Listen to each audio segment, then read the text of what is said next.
je reçois Yana Boukov et Moeata Lacombe qui viennent nous parler de l'événement qui va avoir lieu dans une semaine. Mais auparavant, Yana, tu nous fais le plaisir d'offrir ta voix pour le concert de la paix. Oui. Parce que c'est quelque chose qui me tient à cœur, parce que d'abord, j'aime les organisateurs de l'association de musique en Polynésie, qui m'ont demandé depuis fort longtemps de participer à ce concert.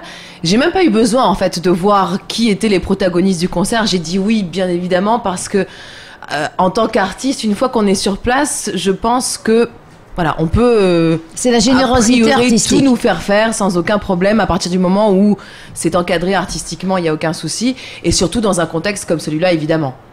Oui, alors la musique en Polynésie, MEP, comme on dit, Moeata. Alors un petit peu plus d'explications pour ceux qui ne connaîtraient pas encore. Oh là là. MEP va fêter ses 30 ans l'année prochaine, en 2016.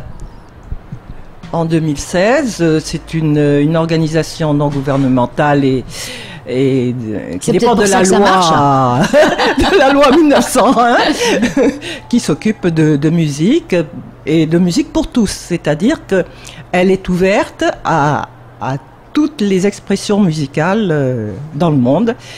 Et elle s'adresse aussi bien à toutes les générations, à des mélomanes qu'à des non-mélomanes. Et on voudrait surtout s'axer un petit peu sur la jeunesse et faire un peu d'éducatif, d'éveil musical, etc., aussi bien sur Tahiti que dans les îles, dans la mesure du possible. Mais bon, on est un petit peu limité par les finances, bien sûr. Ah, ça, c'est vrai que le transport maritime, ça fait un gros buzz, ne serait-ce qu'à l'Assemblée en ce moment aussi, parce que c'est compliqué, c'est très compliqué. Tout à fait. Et donc, alors, en même temps, tu fais partie des Sœurs Optimistes. Alors, on résume vite le concert de la paix, qui va avoir lieu donc, ce samedi. Vendredi. Demain soir, à la mairie de Pirée, à 19h15. Et donc les fonds vont être recueillis sont recueillis pour les enfants du conservatoire de musique. Pour pouvoir les inscrire. Ceux qui sont vraiment déterminés à faire de la musique ou à faire de la danse, enfin voilà. Donc voilà, c'est très concret. Mais qui n'ont pas forcément, dans les familles, n'ont pas forcément les moyens de payer les inscriptions. Voilà. Alors c'est tout à fait dans les Sœurs Optimistes, dans Musique en Polynésie. Voilà. Alors je suppose que c'est pour ça, Yana, en sorte que tu as tout de suite accepté. Ah oui, tout de suite, sans discuter une seule seconde, parce que tu le fais bénévolement. Hein. Je le fais bénévolement. D'abord, je suis moi-même maman. J'habite en métropole, donc on a la chance d'avoir quand même un peu plus de moyens pour inscrire nos enfants. De façon un peu moins onéreuse, j'imagine, qu'ici, parce que c'est quand même très, très sélectif comme domaine. Et puis, par exemple, qui a un lien quand même malgré tout, j'ai à cœur, en effet, d'aider les enfants en règle générale. J'organise, sans vouloir faire du tout de promotion, mais ça tombe bien qu'on en parle, le 15 octobre, un concert pour SOS Chrétiens d'Orient pour les enfants mutilés de guerre en Syrie. Oui, parce que j'ai été en 2011 en Syrie, j'ai eu la chance de chanter à Alep, une semaine avant la révolution. C'est quelque chose qui me tient à cœur, d'une part parce que je suis allée à Alep, de deux parce que j'ai des origines syro-libanaises de par mes aïeux. Et je trouve qu'on bouge pas assez. De toute façon, on bouge pas assez. Quoi qu'il arrive, c'est jamais trop. Voilà, de faire des choses humanitaires, de bon cœur, sans que ça vous coûte... pas en énergie, puisque bien évidemment on donne de l'énergie, mais sans que ça nous fasse quelque chose de négatif sur notre emploi du temps.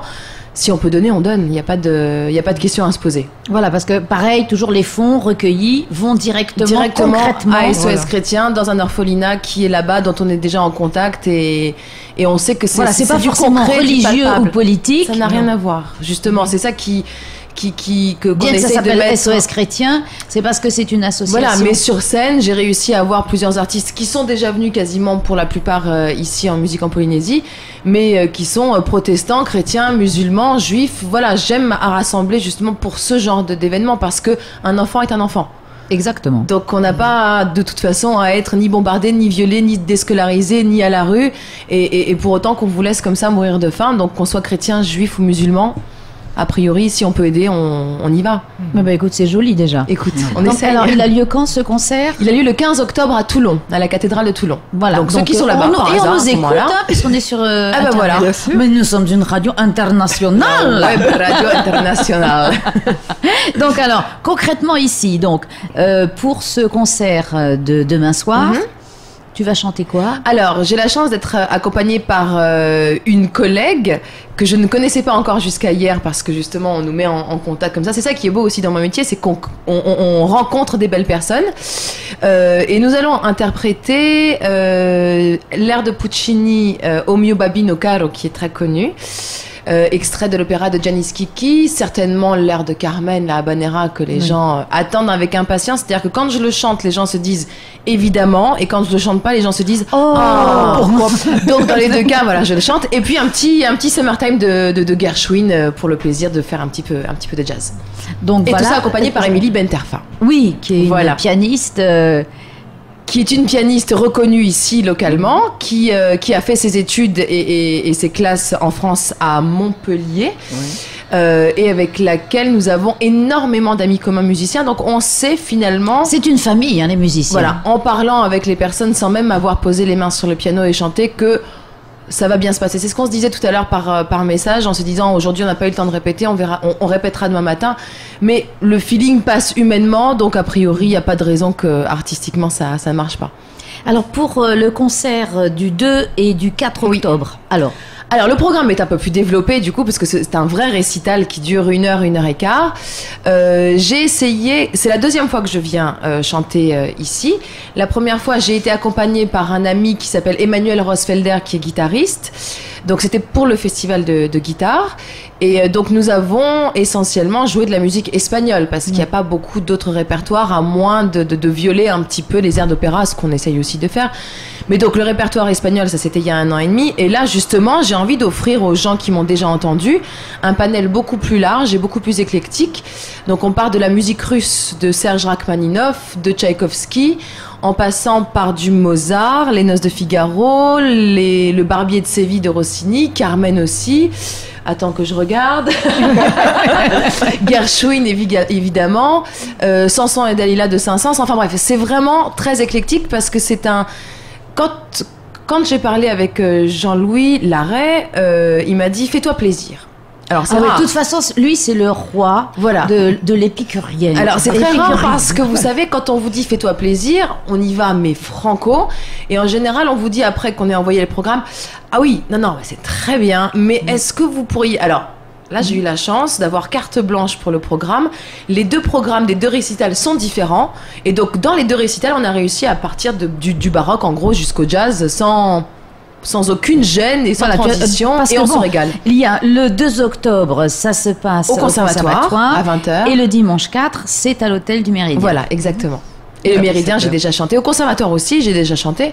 Et à travers ces concerts aussi, on a une petite micro-représentation avec les élèves justement du conservatoire, pas pour essayer, mais pour faire en sorte que les élèves non pas s'intéressent au chant, ils sont déjà au conservatoire, donc ils s'intéressent à la musique, il n'y a aucun problème.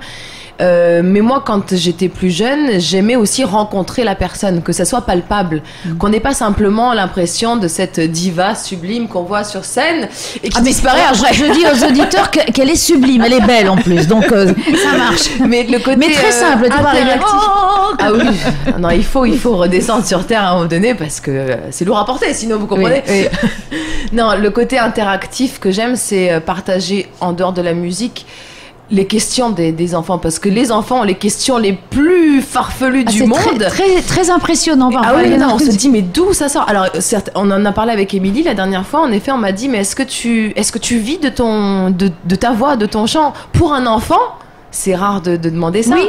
Donc ça veut dire que finalement les enfants déjà se projettent en tant que futurs musiciens ou médecins ou peu importe, pour savoir si même à 12 ans on peut commencer déjà à négocier et voir si on peut en vivre. Donc je trouve ça à la fois très joli et puis à la fois c'est très mature. Voilà, c'est très mature et socialement finalement très honnête et actuel, parce qu'il faut leur mettre en je crois effet que des malheureusement choses, c'est des vérités tellement dans la mature tête. que ça nous renvoie à la crise, ils en entendent parler, ça. Bien évidemment. Alors c'est beau de rêver, parce qu'il faut les laisser rêver surtout. Mais c'est pas si mal aussi d'avoir ce côté un petit peu terre à terre et de se dire que mon avenir est en jeu en fonction du choix que je fais même aujourd'hui à 12 ans. Alors une dernière question peut-être, est-ce que toi, tu as toujours su que tu voulais chanter? Alors j'ai toujours, en tout cas, j'ai été élevée donc par mes grands-parents. Mon grand-père était musicien, qui s'appelait Yuri Boukov, qui a fait le premier concert de musique en Polynésie il y a 30 ans ici. Ah, donc c'est un... Alors il y a un petit lien comme ça familial, voilà, il y a un héritage qui s'est créé, sachant que je ne suis jamais venue avec mon grand-père ici, que mon grand-père n'est plus depuis maintenant 8 années, et que c'est grâce... pas à lui directement, mais à son nom et à l'héritage qu'il m'a donné musical, que je me retrouve amie déjà avec Jean-Louis, et ensuite de nouveau réengagée ici. J'ai commencé le piano à l'âge de 6 ans, parce que j'ai eu la chance d'être élevée par mon grand-père. Donc j'ai été noyée dans la musique. Dans la musique. Il m'a inscrit à l'âge de 11 ans à la maîtrise de Radio France, donc j'ai fait musique-études. Le matin, je faisais les études, l'après-midi, la musique, mais la musique... L'harmonie, le contrepoint, la composition, le déchiffrage, le solfège, vraiment du concret. Et donc à 18-19 ans, je me suis retrouvée avec mon bac. Mais lui avait remarqué déjà que tu avais une voix. Il a remarqué pas la voix, mais l'oreille. Voilà, la voix, on l'a pas forcément très très jeune, on l'a au moment de la maturité finalement féminine et de la mue pour les garçons. On l'a entre 16 ans et 18 ans. Mais dès 6 ans, il s'est acharné, et heureusement, parce qu'en tant qu'adolescente, à 12-13 ans, on a toujours envie de lâcher l'instrument, parce qu'on a d'autres choses à faire, et les amourettes, et le cinéma, etc. Ça occupe. Il a insisté lourdement, et il a bien fait, je le remercie aujourd'hui, parce que moi, du coup, de mon côté, je suis un petit peu lâche avec ma fille qui a 16 ans, et j'ai abandonné quelques rênes, mais elle reprend par envie, du coup, certainement, sans que je la force, et c'est pas si mal que ça. Et donc, 19 ans, je me suis retrouvée avec mon bac, avec mon prix de piano et mon prix de chant. Et j'avais pas encore la voix de Yana Boukov. J'allais dire de Maria Callas, mais de Yana Boukov. Et là, je me suis dit, à 18 ans, c'est très difficile d'avoir 2 pianistes à la maison. Parce qu'en chant, j'avais pas du tout peur, j'étais confiante, mais au piano, j'étais pertinemment jugée.